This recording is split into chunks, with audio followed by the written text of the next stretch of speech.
The Green Vision Clean Energy Showcase is a showcase that we've put together with the assistance of the Department of Energy through our Solar America City grant to enable us to help educate the community about renewable energy and really bring it to the people in a way that's simple to understand, where they can gain a hands-on experience that will help lead to them adopting solar in their homes and businesses. The showcase will be open now, December 2010 through December 2011. Will be open during the weekdays for school group and professional group tours, and on the weekends for public tours. Welcome to the opening of the San Jose Green Vision Demonstration Center. We are excited to open it on this rainy day.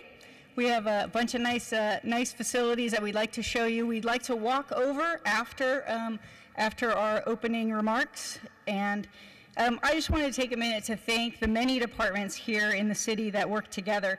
There's a total of about 10 departments that collaborated to make this happen, and in addition to that, we have our Department of Energy partners and all of the many companies who have their equipment demonstrating across the street.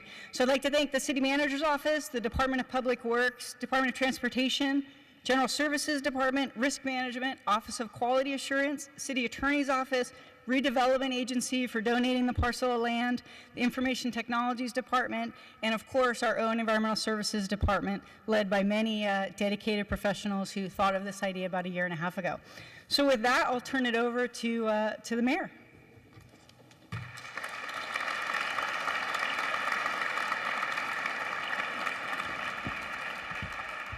Good morning. Welcome, everybody. With this kind of a turnout, we must be giving away free samples. That's all I can figure. Thank you all for coming. This is an exciting day for us as part of our partnership with the Department of Energy. Being a Solar America city, this is an outgrowth of that effort, as well as an outgrowth of our effort to be the clean tech innovation of the world. We're proud to be the capital of Silicon Valley, the innovation center of the world, but we want to make sure that we continue that success, and clean technology is the next wave, the next important development that's coming out of Silicon Valley, and we're going to capture that. We're going to capture 25,000 clean tech jobs. That's one of our long-term goals as part of our green vision. And as we go across the street and look what's there, you will see companies represented there that have thousands of employees. And there are 3 of those companies, I don't have the data for all of them, but 3 of them alone, that would be SunPower, Styon, and NanoSolar, have invested more than $250 million in capital equipment in San Jose. And that's a good thing because there's tax revenues for us on that. We appreciate that, but it is the investment on their part in this new technology, and much of the technology that you're going to see over there was developed here. And we have the world's leading companies in many segments of the solar technology represented here.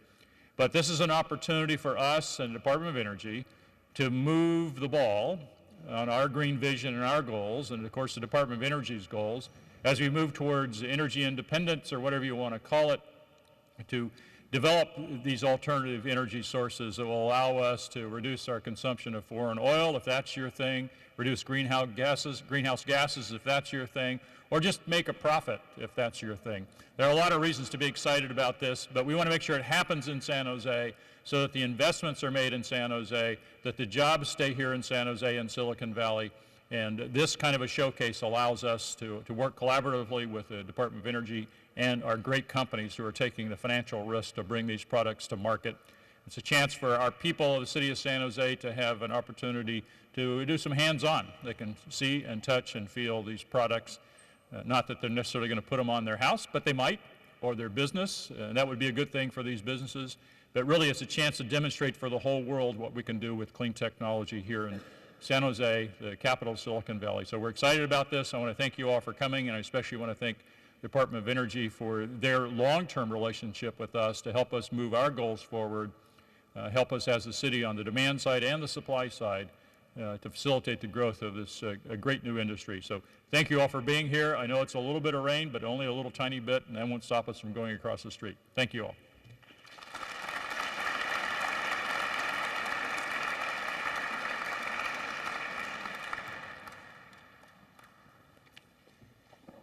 And next, I'd like to invite Vipan Gupta, the solar engineer with the U.S. Department of Energy.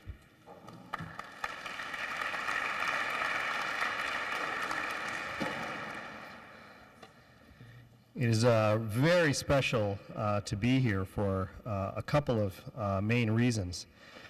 First and foremost, at the Department of Energy, we have been witness to the team in San Jose which came up with the idea of creating this clean energy showcase. So I remember the first time when the idea came up and I was walking in this barren asphalt lot and imagining with them in terms of exactly what could be there and who would come and benefit from this. There's another reason that this is special for me in particular because my family, we lived in San Jose for 7 years. I was a resident in Willow Glen on Radio Avenue, and then as part of the redevelopment here in downtown, we had a beautiful house at 21st Street in Brookwood, and so it's like a homecoming in terms of coming back for this. Now, in terms of us in the Department of Energy, what's our role? What part did we have associated with this? Well, first and foremost, San Jose won a competition, one of 25 cities throughout the country, to be named a Solar America City. It was an intense competition, and as a part of that, San Jose, along with the other 24 Solar America cities, won a cash award from the Department of Energy to make solar mainstream. That's the vision that we all live by day. That's the first part that you in San Jose got. The second part is you also got a gift certificate. And that gift certificate consisted of technical assistance from our specialists who work side by side with your team. These were specialists from the National Renewable Energy Lab, from Sandia National Laboratories, from New Mexico State University, and also our private sector partner, CH2M Hill Critigen. And as a matter of fact, we have some representatives from our technical assistance team here, and I just want to acknowledge them. If you wouldn't mind standing up, the members that we do have here. So these are folks who worked side by side with your team. There are other members of your team. Why aren't they standing up? So, so in particular, John Hoffner, I want to point out, he noted something to me, which is that he hasn't been to one unveiling of a new solar installation where it hasn't rained. So, all right. All right, so anyway, these are the main, this is the main contribution that we made at the national level, matching up with your overall local efforts. One of the thrilling things associated with this is, as you are on the ground, we are ever conscious of what the obstacles are to make solar and other clean energy technologies mainstream. And one of the key obstacles is consumer awareness. And the wonderful thing about this new showcase is you can have school kids, you can have citizens here in San Jose and the Silicon Valley. They can see, touch, feel solar panels, charging stations, electric vehicles, wind generation products, and then make an informed decision. Do I want this to be part of my life? And if so, how do I go about doing it? And that is precious. It's one thing for us to achieve technical breakthroughs within a laboratory, but it's quite another when you can have everyone actually get to immerse themselves in the next generation of technologies. So I appreciate your time and your commitment and willingness to come out here under these conditions, and let's make it a great day.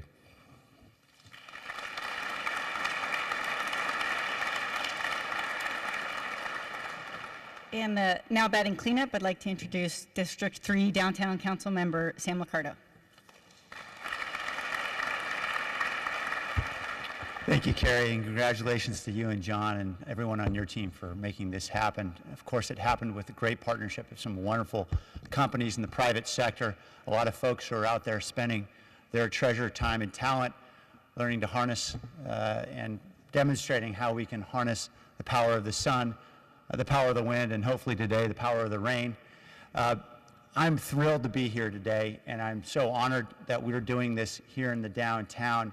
You know, we talk a lot these days about the digital divide in this country, about the challenges of being able to make the availability of all of our technological innovation, make the ability of so many members of our community who lack resources to be able to access technological innovation in the internet and all the great gains we've made in computing technology and telecommunications.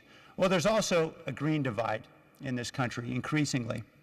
And what this showcase is about, certainly for me, is about bridging that green divide. Our ability to be able to engage with homeowners in our community to learn more about green technology.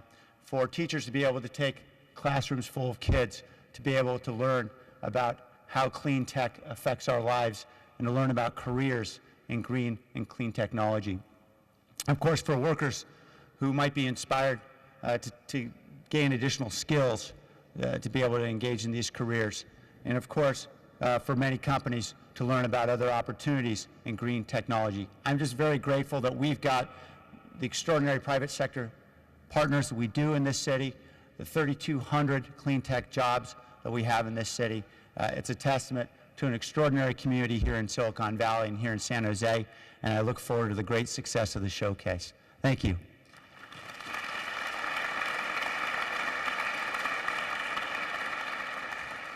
And now I'd like to invite you to join us walking across the street and encourage you to please talk to the CEOs of those organizations and their representatives, learn a little bit more about their technology and about what the showcase is all about. Thank you.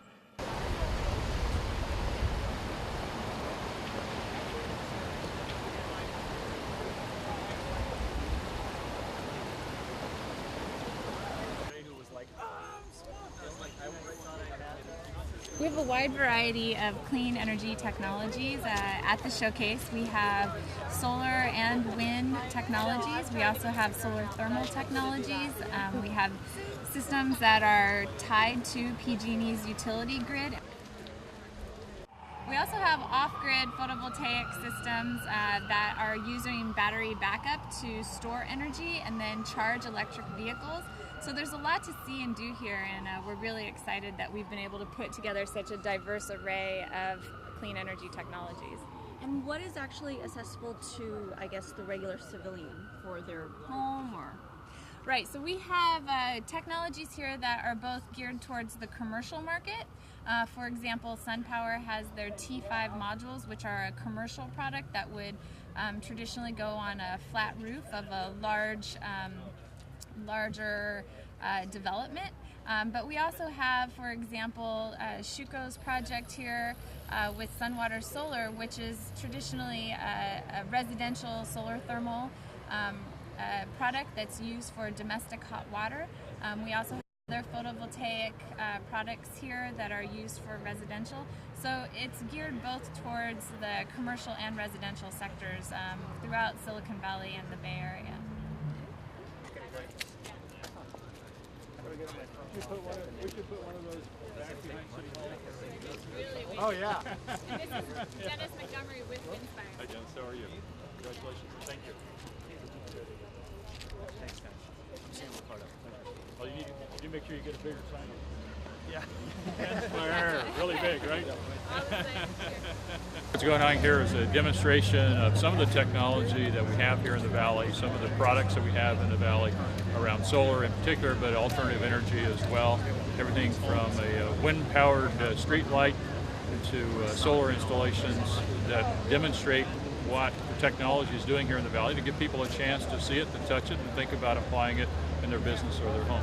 It's a great opportunity for the city of San Jose to demonstrate the companies that have invested here, that have created thousands of clean tech jobs and made hundreds of millions of dollars in investment in equipment and real estate that helps our local economy.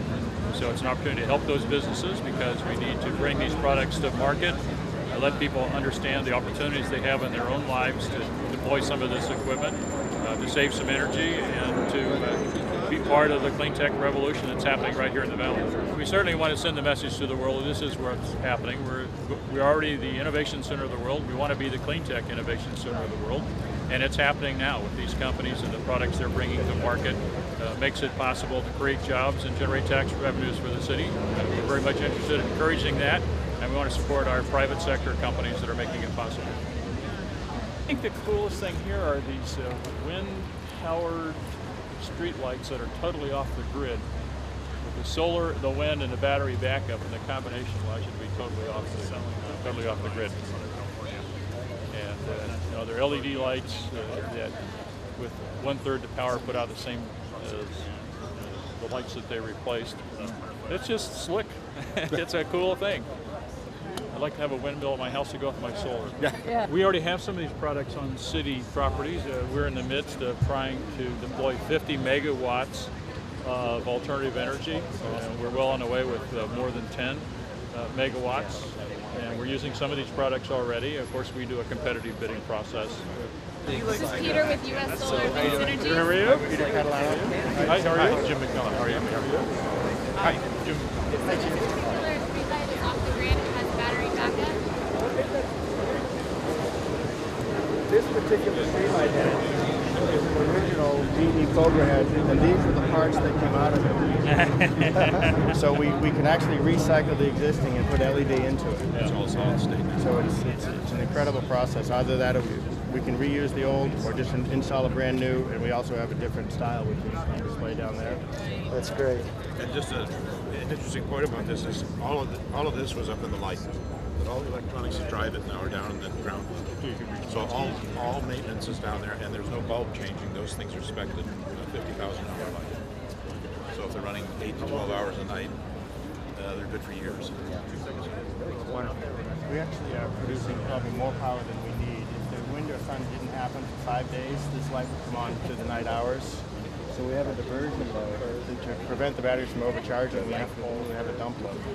Utility connection at all being powered by the modules and the batteries. The modules are charging the batteries right now. The batteries are running all the power to charge the car, run the TV and the light and the fan. How much power are you getting now on this cloudy or rainy day? Right now we're getting about 1 amp about for 120 volts, but we're only pulling about 1 amp right now for the TV and the light and the fan in there, and the car's already charged. It's charged already, so it'll put out about 30 amps at a time. And a cloudy day like this is still charging, so it's still offsetting the power. It's pretty nice. So even on cloudy days, you've got the energy stored there anyway, so you can recharge. Right. And at night, if we need it to run all night, this will probably charge this car all night long if it was completely dead. And then in the morning we recharge those batteries and have enough time to charge tonight again. Those panels would charge these batteries probably in about 3 hours on a sunny day. Rotate. No, this is a fixed system, but these kind can be made to be dual axis tracker, which we call it tracking single axis or dual axis. These are Sharp panels. Everything here is American made. Sharp is one of the few companies in the United States that makes panels. And so the inverter and the battery charger from Outback and Magna, they're both also American made. And even the full mounted system is made by Patriot Solar. So it's all completely American made products. Good. Great. Very nice.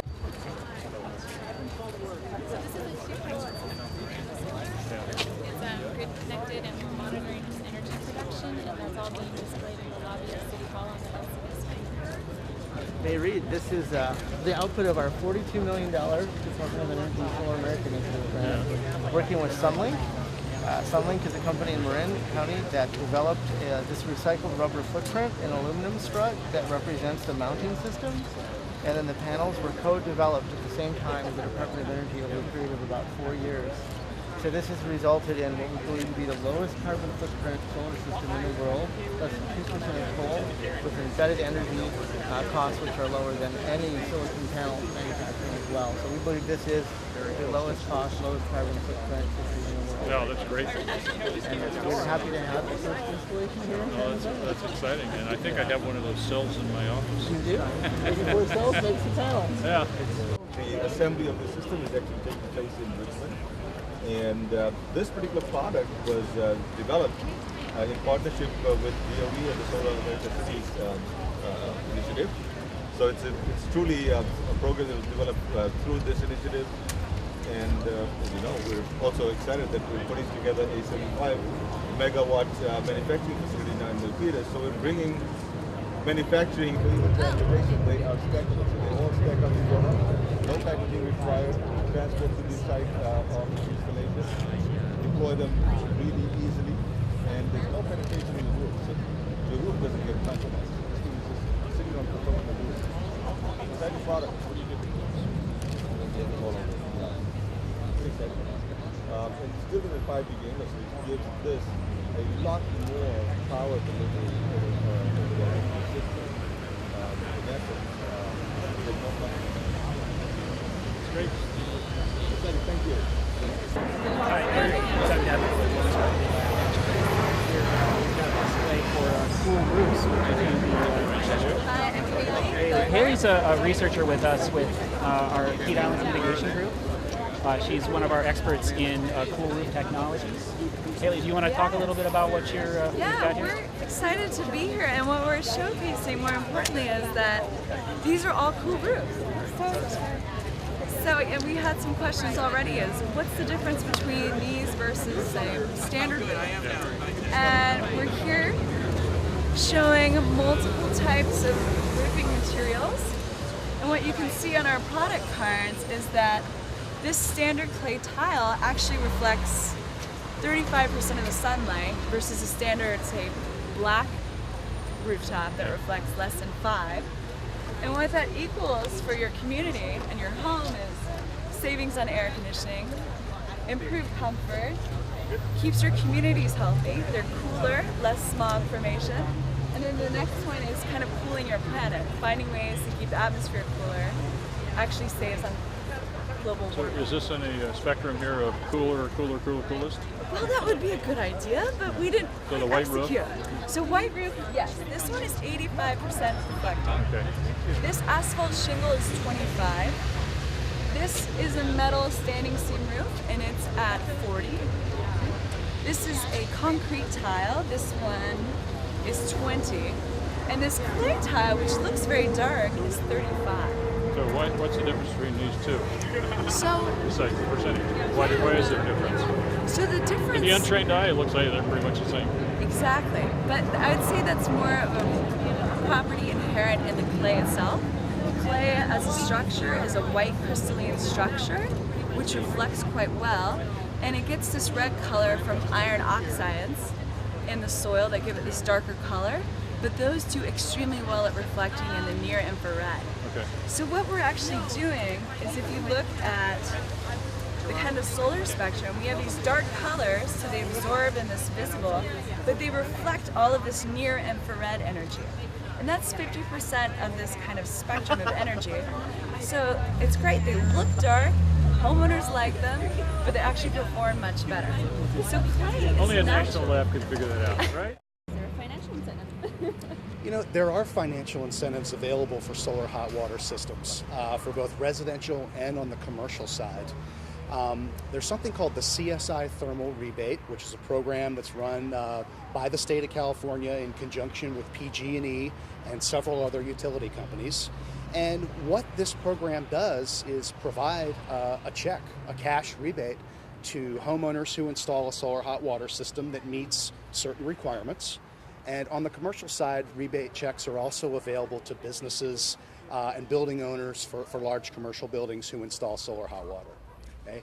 So what usually happens is the installer company, a company like Sunwater Solar, who I work for, will come in and we will design the system and have the system put in, and then we will apply for the rebate on behalf of the client.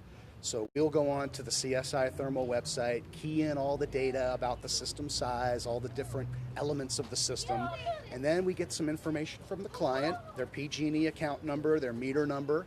We submit all that information. CSI Thermal approves the rebate application, and then within a certain period of time, the client receives a check. We have all these appliances that are plugged into the walls that are using electricity when they're not being used. And there's really easy systems to turn them off using smart technologies. If everybody turned off their TV and unplugged it when it's not being used, we could save more than one coal generation plant. Energy consumption per capita has been flat, and that's basically because of our policies. Art Rosenfeld made these policies in place that basically refrigerators today only use 15% of the energy that they used several decades ago. I think solar hot water is a really good example. The sun is there. Everybody's got it. We have enough energy easily to power, to basically heat the water, all the usage that we need in California. We just don't have those systems in place. We doped our glycol, our solar fluid, with water. And when it hits that boiling point, the water will steam. And because it's a closed system, the pressure is forcing out all the fluid off the roof. And it protects the glycol so well that you only need to change it once every 9 to 13 years. Whereas a typical system needs to be maintenance 2 to 5 years. The way that this system is protecting the glycol, it's once every 9 to 13 years. If you guys come inside here, you can see, knowing that we've had very little heat source, very little sun in the last, let's say, 3 or 4 days. So a majority of this heated water has been done previously. If you watch here, 69 degrees, we run our pump and pull hot water from our tank. The only heat source in this system are the panels on the roof. Even in lieu of a powerful sunny day, we're still able to provide a fairly high temperature. And a lot of that has to do with the technology that we use to insulate and magnify the heat source of the sun. And then of course, Bernd was just talking about storage capacity, maintain the temperatures that you gather as best as possible. So basically then we'll take the panel down from the roof back into the tank. We submerge a heat exchanger at this point. It's a dual wall heat exchanger, and then it's surrounded by your potable water, which is what you do to heat the water, and then of course, take showers, wash the dishes. And then this is a typical system like you saw on the roof, is a 2-panel system. Maybe if you have a few more people in the house, then you've got a 3-panel system, and the goal of all these systems is usually 75 to 85% offset of your hot water usage. And so the other 20% of the time, roughly, you'd be using a backup element, whether it's electric, gas, or boiler backup. We're able to tie it into your pre-existing heat system and provide the rest of your hot water with that method. The maintenance on these systems is pretty low for homeowners. You're looking at every 9 to 13 years, just changing the glycol, which is a food-grade propylene glycol solution that cycles through the system. All you have to worry about is getting that switched every 9 to 13 years. This right here is the control for the system. So this tells you can set the temperatures, that tells the system when to turn on and when to turn off. An installer who sets up your system for you can come in and set that for you. And there's a very simple, easy to understand manual. If you want to change it yourself, you can, or you can just have the installer do it for you. It's pretty easy. Otherwise, that's about all the things you need to worry about as a homeowner for maintaining these. Business, like say a food processing plant, or a hotel, or even a prison, or a jail, or a multifamily building, a nursing home, a senior housing facility. All these kind of buildings too can also benefit from solar hot water, because those type of buildings where there's maybe hundreds of people living there with their own hot water needs, their utility bills are pretty high too for heating water. In a system like this, same technology, you come in, you hook up one of these, and you're going to see major decreases in the amount of money that those facilities are paying each month to heat water for all those people. Financially, to run this, to set it up and everything, is it like the solar panels where it's not an immediate cost reduction, but it's a kind of over time? Or is this an immediate, you'll see the bill just drastically change? You will see an immediate drop in your bill that you'd pay for natural gas or electricity to heat water. That's immediate. Explain to us what Sun Reports does. So Sun Reports is a monitoring service that has a product line called the Apollo. I have here an Apollo 1, which is our residential and light commercial version. We also have an Apollo 2, which is more along the commercial side of the market. And it's a monitoring device for solar thermal systems such as this, or solar PV, which is electricity. The premise is that it's very simple to install, very simple to use. So basically plug in with color-coded cables, much like you do with a PC, connect into the system, and then it connects to the internet using an existing router. The data is then uploaded to the internet to our servers. All the servers do all the heavy lifting, create nice pretty charts, create alerts, things like that, so that the homeowner and the installer can see the production of the systems remotely. Premise is that the installer can get an alert from the Sun Report system if there's something that's wrong with the solar installation. So if the solar installation is not performing up to the expected value, for instance, the installer can get an email, and then the installer can then contact the customer and say, hey, there's something that we may need to come take a look at. We provide the device that monitors the system, as well as the user portal and the installer portal on the website. So it gives the information to the installer, and gives the information to the consumer to be able to understand what's happening with their system. Schuco, on the solar thermal side, we really believe that the Schuco glycol system is far superior to any of the other systems that are available out there. One of the unique portions of the Schuco system is the way they utilize the steam back, which basically evacuates the glycol molecules out of the solar collectors on the roof when things get too hot, so they never reach their breakdown temperature. So typically the glycol in the Schuco system will last like 10 or 12 years before you want to replace the fluid, as compared to your standard glycol systems where you might be replacing fluid every 1 or 2 years.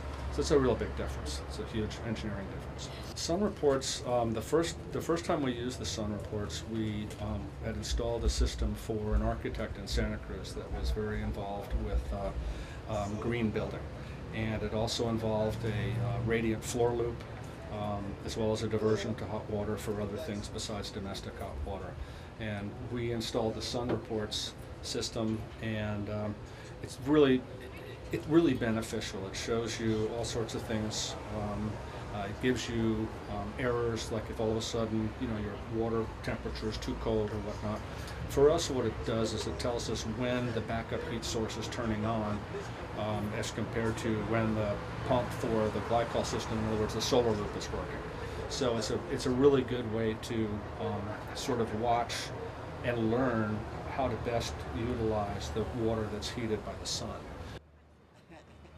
So the whole point is that people can actually offset their usage of electricity by having photovoltaics, or they can also do thermal, or a combination of both. And why aren't people doing it now? What do you think? Why aren't people doing it now? It's a cost issue. So people that can afford to do it are doing it now, or people that are more conscious about it are installing it now. The interesting part of it is that there's companies out there that actually do home financing for people. A company called Sunrun is a good example. There's also manufacturers that do their own financing for consumers. And so what happens is you can go ahead and have a system installed in your house for free, and instead of paying your electric bill or your gas bill directly to an electric company, you pay it to the company that finances the system for you. So yes, it's what's called a power purchase agreement is used. And so for a period of, say, 10 years, your costs of electricity do not go up because you're paying directly to the financer, and you're offset already, and they finance the cost of all the equipment installed in the house. I mean, I think just providing the opportunity for companies to stay in San Jose and for attracting all of the green businesses that Mayor Reed has done, I think that's a tremendous boon and benefit for the city. And it's also a benefit for the local startup companies that start here to be able to stay in this city, the heart of innovation. And I know that the city is being very helpful. So I think that's the most important thing, is to have all of these new ideas and new developments take place here, and so we can show the rest of the world what San Jose can do. I think that these new street lights, these are very cool. I think those with the solar panel and the wind, I think those are really kind of cool. I'm Charlene Della Maggiore. And what do you think about this I think exhibit it's today? fabulous. It's a cutting edge, wonderful. Tell me more about it. What did you see today? Well, what I saw is some very, very useful machines and equipment that we could use for our home as we live up in the mountains. Lots of sun, so we're going to be working on this. Excellent. Thank you very much. Thank you. A couple of months ago, I came down here to City Hall and talked with Jessie Denver, and she gave us a lot of information about what to look for and a lot of recommendations. And subsequently, we've signed a contract with a local company to start putting solar panels up on the roof. The panels were delivered this week, and we're scheduled to have the solar panels put in next week. And thought it wasn't real, valuable for us with a small house and a small roof. But my cousin and his wife had it done, and they have an annual bill of about $20. And I thought, well, we have a smaller roof space as far as good light, but we're very excited that our bill is going to go down about $180 a month. That's a substantial savings, considering that we're paying a lot under level 3 and 4 right now. Besides solar panels, is there anything else that you see here that interests you that you might, or even just what you think the city should do? Well, I'm really intrigued by the streetlights. I think that's kind of neat because there's so many areas that are remote, and you can put them in places you couldn't put them before. And it's a good safety feature. And I think the city can do a lot of stuff, but there's a whole lot more homeowners than there are city. And there's a lot of things that homeowners can do. What we have done is put together the solar fueling of electric vehicles. So instead of going to buy gasoline or something else, you can have the sun provide the electricity to run the vehicle. We call that zero emission to zero emission. These are the 9 different kinds of vehicles that we offer.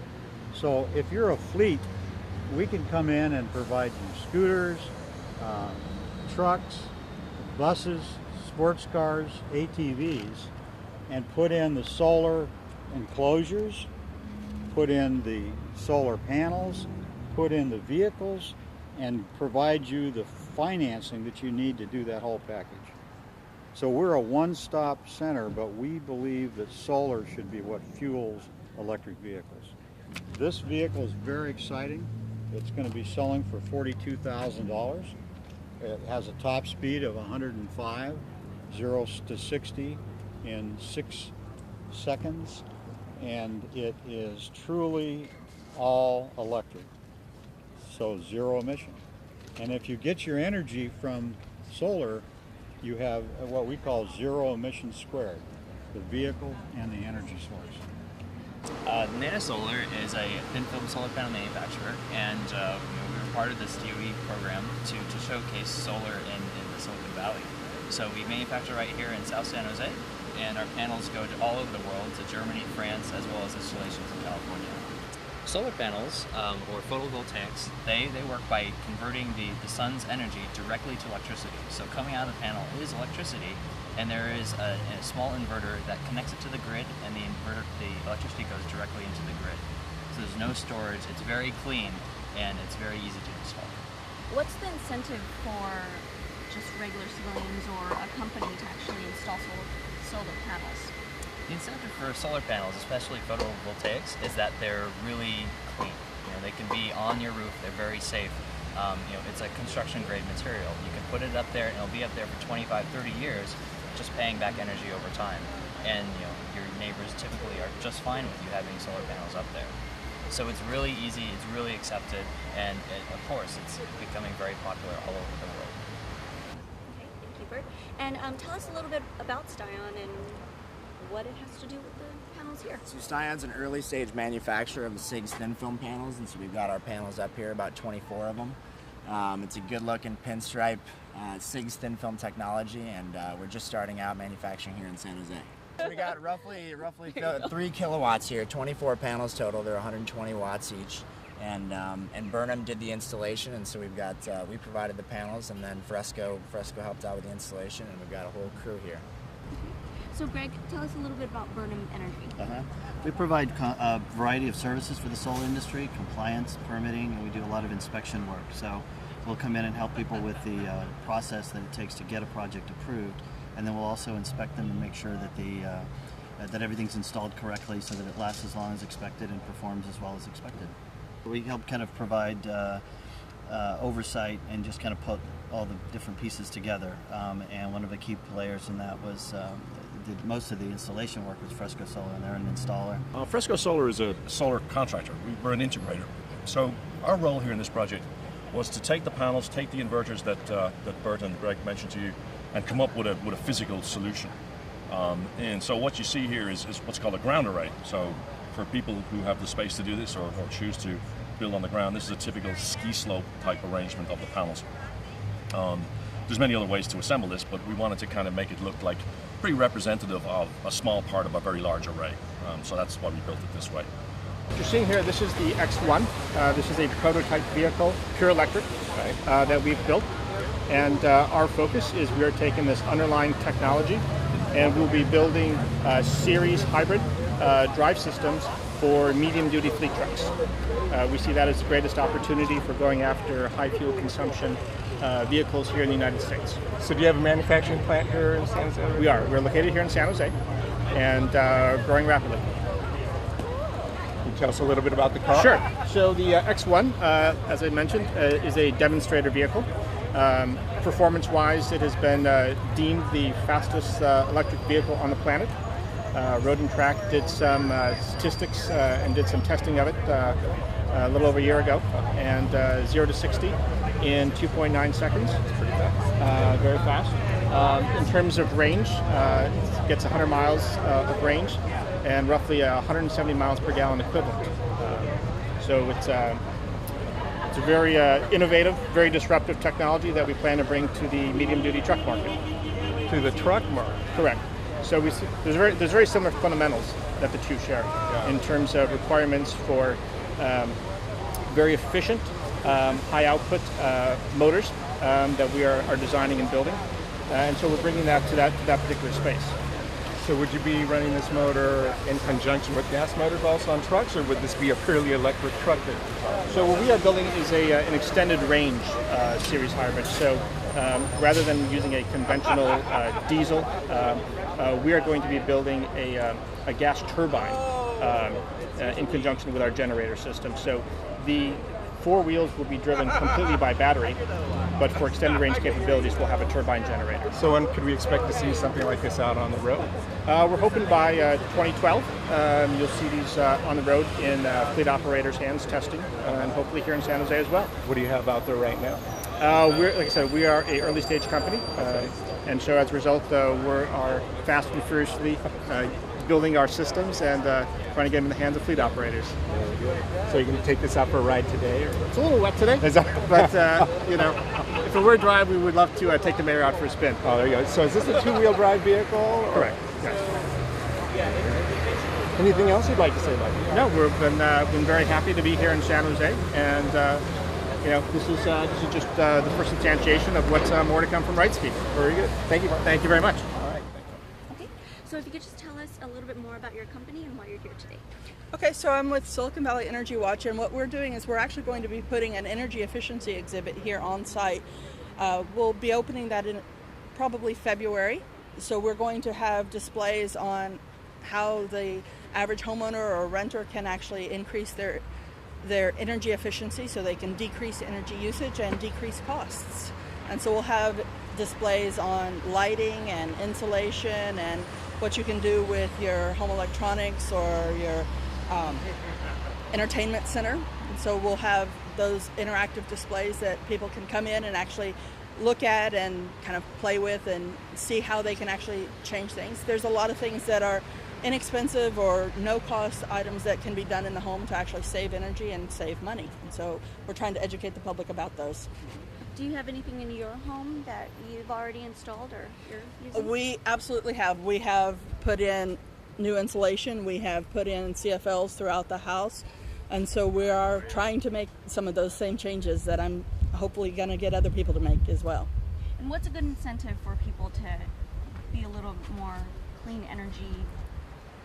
Well, obviously the planet is a great one, but if that's not going to do it, then you can actually save money. And so money is something that most people really do want to save. And so if you can save some money on your energy bills, I think that's worth it. So. Anything else that you've seen around here that actually surprised you or you're intrigued about? Oh, all of it. I love the technology. The solar technology is great. I think it's a neat process, and maybe someday I'll get that. But right now, that's out of my budget range. So I'm doing the low-cost and no-cost things that I can in my home. So, all right. Thanks. Okay. And tell us why you're here today. We heard about this event just over the past couple of months, and it sounded like it'd be interesting for the city, so we decided to come and check it out. Anything that you've seen that surprises you here? I was very surprised what they're going to be doing possibly with the street lights, and that I guess they might already have them in San Francisco, and that they're planning on already changing them over to LED lights. I thought that was really nice that they were doing that. Anything that you do at home currently? We've changed all our light bulbs. All the and light we bulbs, recycle totally. everything garbage-wise. Composting. So composting, you know. Are you interested in solar panels? Eventually, I think we possibly could. We're about solar not there thermal? yet. What? How about solar thermal? I'd have to learn what that was. Okay. I'll show you afterwards. Okay. Okay. Anything else that you see here that it's totally interested you, or you think that San Jose should take up? Let's see. Well, I just arrived, so I didn't get to see all the sites yet, so I've got to take a few more in, but the cars look really interesting. Yeah, the cars are really interesting, especially the one over there. I think today's the opening day for the public, and then they're supposed to have another grand opening in April, and they're going to be putting some more things in. For Earth Day. For Earth Day. I think for Earth Day they would do some more. Any other just words or anything you want to share about just solar energy, the Green Initiative, what you think that the public should know or do? Well, living in California with the sun so many days out of the year, I think it sounds like a great way to save power and, you know, use what's natural instead of spending money on all these other things that cost us so much to get our power. People should just come check it out. It's really interesting. I think students especially will be interested in it. Maybe they could find a job in green power. So, thank you. Thank you. Ladies, Thank appreciate you. it. Frank, what brings you here today? Well, I wanted to look at the alternative energy. I wanted to look what sun power would do, wind, all the alternative energy that you had out here. What have you seen so far that you think is interesting or surprising? Well, everything. I mean, the solar panels I'm used to, but this caught my eye over here, this low emissions or no emissions vehicle, pedal power. I was just thinking about that, say, oh, bicycle combined with other alternative source energies. Is this something that you would be riding yourself? Do you see yourself in this car? It reminds me of my daughter's Flintstone car. If you familiar with those red and yellow ones that they get, it reminds me of those. But the design would have to change. It would have to get a little bit more stylish for me to drop everything and go into it. And I had to think of my health too, because I don't know if I'm going to pedal that far to generate enough energy to keep it going. So Frank, do you do anything now within your home for the Green Initiative or? Oh God, I've changed my lights, changed all of them as many as I could to the energy efficient lights that we could put around the house. We did that. We changed our timers and make sure they coincide with the sunrise and sunset. So, would you be interested in putting solar panels on your house? Eventually, that's going to happen. Eventually, that's going to happen in the future. That's going to happen. We'll definitely do that. Any other words that you think the public should know, or that you think San Jose should do in terms of alternative energy sources, or? Well, San Jose is leading, and see, I'm from Hayward. Oh. So I'm from Hayward. So San Jose is leading. I decided I would take the ride up and see what else they were doing. But they're leading so far the nation in turning green. Thank you. All them collectively part of the green economy. We share with Mr. Chuck Reed with the big vision he have to bring renewable energy to city of San Jose and the Bay Area to cut down carbon footprint at the same time to create jobs. I think we at the Clean Tech Institute we support that initiative. I think that should be well support, and the next step is how to take the know-how, the products to general public, so everybody can walk into it and see and maybe start using solar systems and a variety of products to manage. I think we produce so much carbon footprint up to the point that we pollute our climate, and somehow we or our children in the future will pay a very dear price. So I think the city of San Jose is very forward looking to initiate the green initiative, and we support that 100%. Thank you. Thank you very much. So, what brings you here today? We're here to show off our latest technology, which is basically the world's first pre-manufactured in a factory solar array. Tell us a little bit more about your company. Our company came up with the idea that to make solar really more commonplace and to reduce cost, instead of looking at module, we're looking at installation cost. So to reduce that cost and speed up installation, we build these in the factory. It's a complete system, already pre-wired with the inverter, and we ship it from our factory to the job site.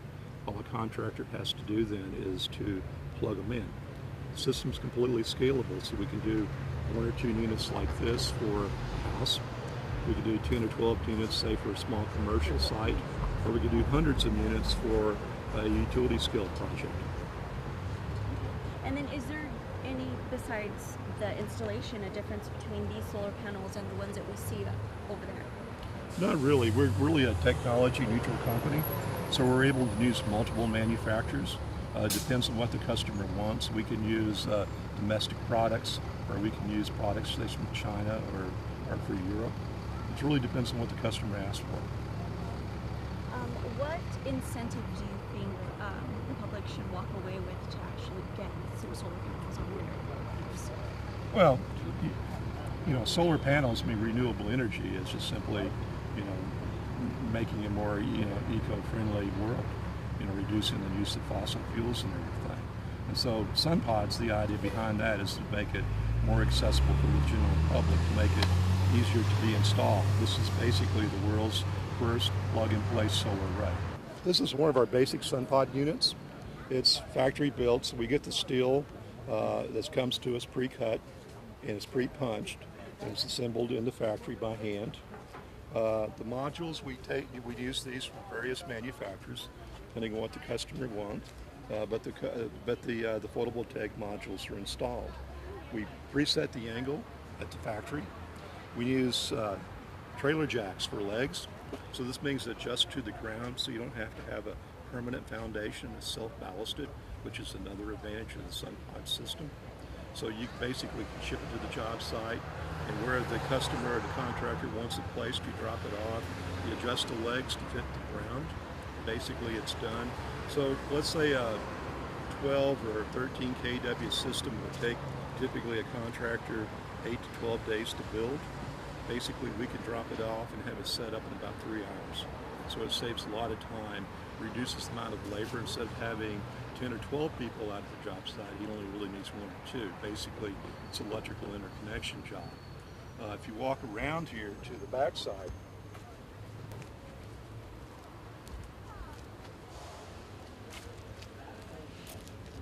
you'll see that we also include the inverter. And on larger arrays, we will use the central inverter, but each SunPod is really developed as one string, so it's scalable. You can go from 1 unit to hundreds or even thousands of units, depending on the size of the project. We have a good wire management system that's all covered up, so it's not exposed for, say, children or kids in residential installations. It's a real simple system. It's basically the world's first plug-and-play solar array. And it looks durable, but how long does it actually last? We use a very heavy gauge cold form steel with a G90 finish. So this particular type of steel will last about 50 years. Now, modules degrade over time. Typically, they're guaranteed for 25 years. At the end of 25 years, power output will be around about 80%. But the modules could potentially last about 40 to 50 years. You know, the important thing to remember about solar and buying solar panels, essentially you're buying your electrical energy for the next 25, 30, or 40 years up front. And so your cost will always remain the same. Well, if you continue to use fossil fuel, you know, every year typically your utility bill goes up. What's the median cost to install maybe a personal home? Well, you know, we're kind of unique. We sell to contractors, and contractors sell to their customers. So we're not really an installation company. We're really a manufacturing company. For a single unit like this, it goes for around $4 a watt, which is around $11,000. By the time a contractor installs it, it's probably in the neighborhood of, say, $16,000 or $17,000.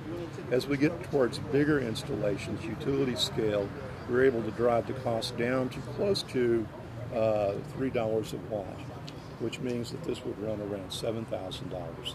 And we're getting very, very close to the cost of utility power electricity. but in the long run, people will be saving more money. Yes. And the system's actually designed where in the future, if there's less expensive modules and better technology, you'll be able to swap those modules out for the old ones. Thank you. The showcase will be open now, December 2010 through December 2011. We'll be open during the weekdays for school group and professional group tours, and on the weekends for public tours. It's too bad the rest of that heat can't be converted to electricity. It can't be somehow used to warm your water and integrate the two systems.